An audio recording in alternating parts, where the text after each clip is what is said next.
What's up, ladies and gentlemen? Welcome back to the Bad Podcast. We got another exciting episode, man. Brad, what we're talking about today? I want everybody to dismantle everything that you know about success, and I'm going to give you the true definition of success today. You heard it first right here. Let's get it. Hey, good job, guys. Good job. Mental battles. Mental battles.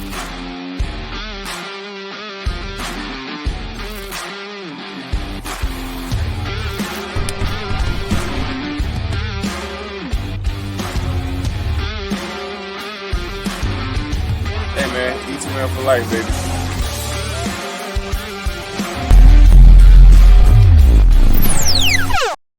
What's up, people? What it be like? What it look like? It's your boy Dwayne and Brad, or better known as Brad and Dwayne, aka BAD Podcast. What's going on, big brother Brad?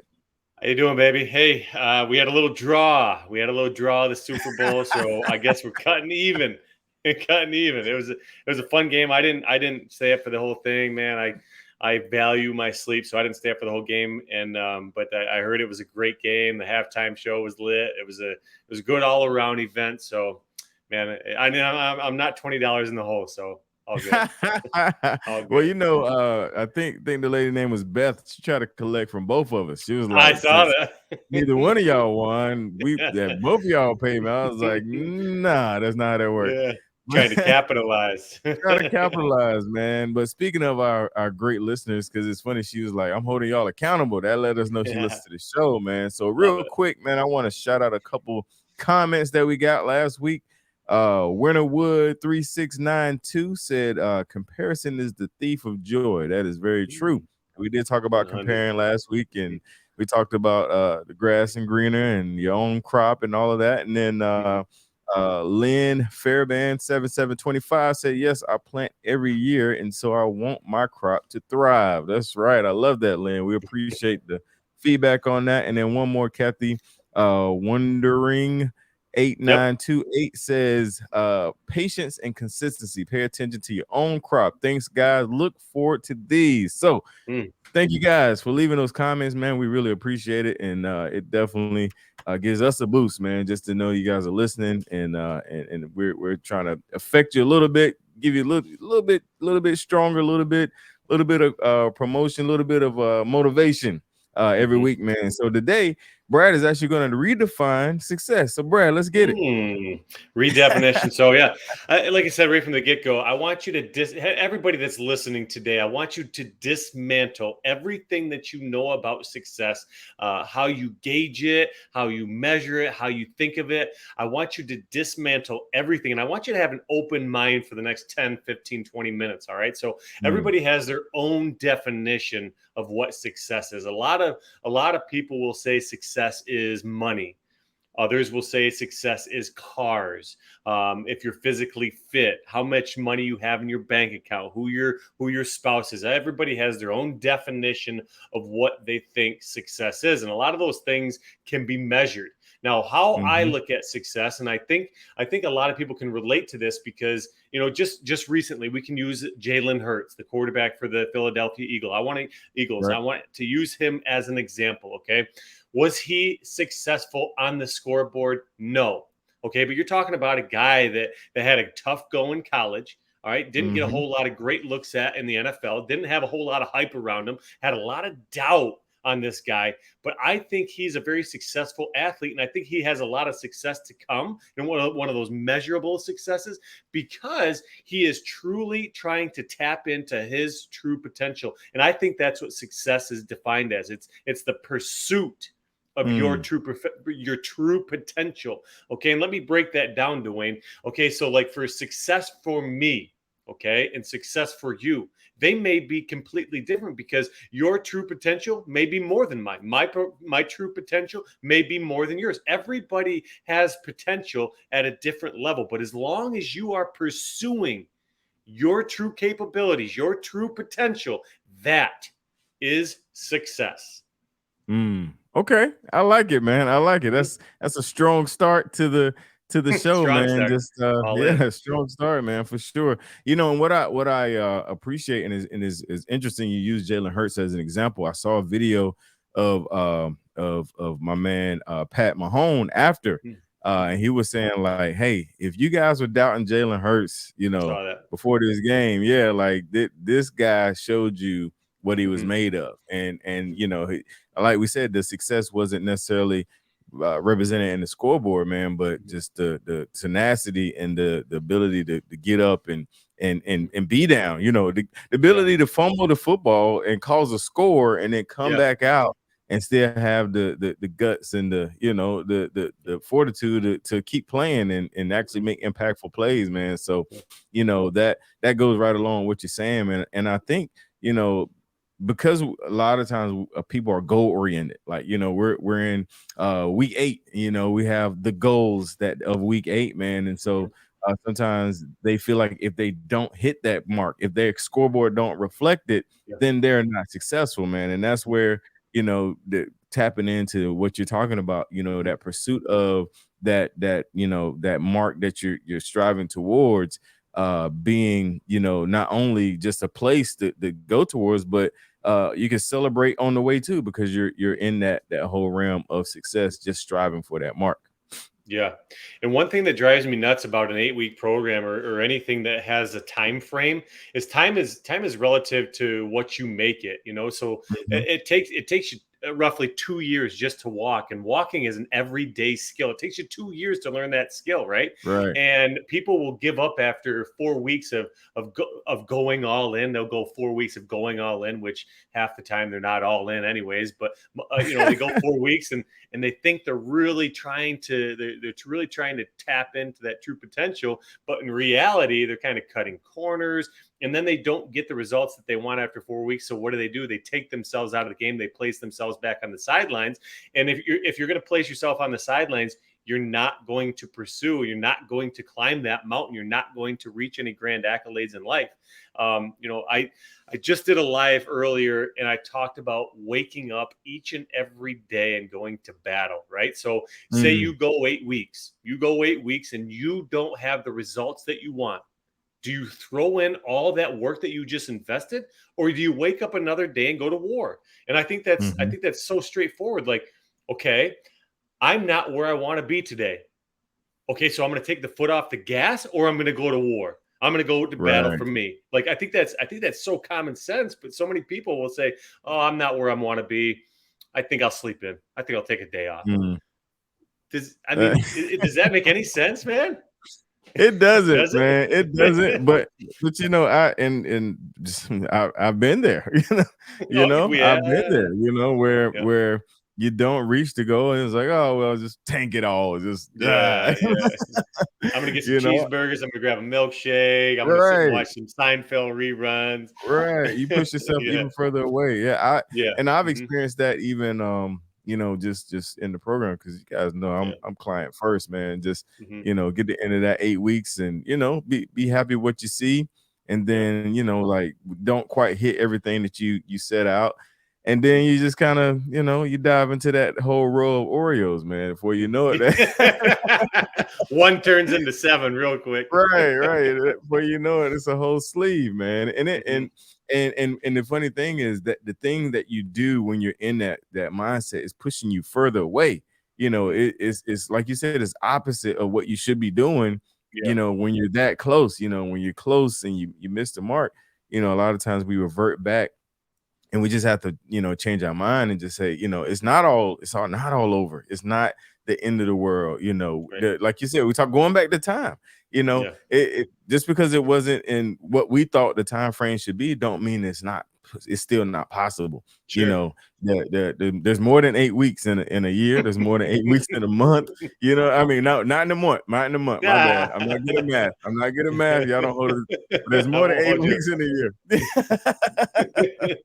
You're right, though, man. Yeah. I mean, and I'm so guilty of that. Like, I've done that. I've seen myself do that so many times. Just let that time frame, dictate my response and how I move forward, or how I put myself back because I didn't hit something I was thinking I was supposed to hit.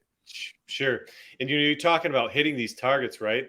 If you're really in it for the long haul, you're in it for the bigger picture. If you're trying to create a masterpiece, do your targets ever stay in a defined spot. No, they're always changing. They're always evolving. So we too must adapt. We too That's must right. evolve. We too must pursue in different ways and in different efforts. So we talk about success and we talk about what success means. You tap into your true potential, and maybe okay. So you talk about time. If you're joining, let's say, an 8-week program, that first week, your true potential is not going to be as good as your true potential in week 8 if you stay strict to the plan, and that's like anything. So like for me and my Ironman, everybody knows the story about my Ironman. Like I fell flat on my face during my Olympic triathlon.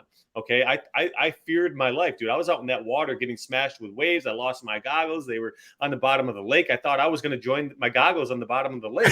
But what I did is, man, it was scary. Like I feared for my life. But what I did is I just one more stroke, one more stroke, one more stroke, one more stroke. And right then and there, I could have said, you know what? I'm done. I'm not going to come back. I'm not going to evolve. I'm not going to adapt. I'm not going to continue to push myself. But that day, that was a defining moment because I realized where I was. That was my true potential that day. I gave it my all that day. But if you fast forward 2 months, if you relate those true potentials, it's not even close because 2 months down the road, man, I crushed my swim. I crushed my bike ride. I crushed my run. Like I was in a lot better of shape. But I had a moment in that Olympic try where I had a decision to make. Do I want to turn around and go back, or do I want to keep the foot on the gas and keep moving forward in somehow, some way? It's amazing, bro. Because I ain't even gonna hold you, bro. Like if it hit me too hard, bro, your boy be like, "All right, y'all, I was just kidding." Man, it was scary too, dude. Man, it was. Bro, listen, I don't play with water, dog. Like that's I'm out on that. My friends, shout out to my friends, always try to get me to do like a Spartan, all that stuff. Yeah. I was like, bro, yeah. I always tell people this is a showroom model. Like this ain't for the terrain, man. I'm working out to look good, So you're an on-road edition. On-road edition. Yeah, bro. But no, that's so good, man. And that and that's on a high level, like, okay, triathlon, all of that. But people face those same kind of things on a lower level. You're talking about people that, that's never worked out before, or, this is the first time doing something fitness wise, the first time eating healthy, and it can be tough no matter what level you're on, man. So I want to make sure I bring that back to the listeners, wherever you are in your journey. You're gonna face some stuff that's tough. I make jokes about the extreme because see, Brad's the extreme guy. I'm not that guy. But there are things that I've stepped up to the plate to. There's things that I've stepped up to the plate, that were challenging, that were, a little bit scary for me as well, man. So you have to take what we're talking about and apply it real time to your situation wherever you are in your journey. Absolutely. I made that point earlier too. Like if you can't do 10 push-ups today, okay, give me your true potential. Give me 7. Yep. All right. But then next time you can't give me 6. You know that the bar has been set at 7. So you need to get 7, maybe 8. You always have to outdo your past performances. And I think it was last week or the week before, you don't want to lose to your past self.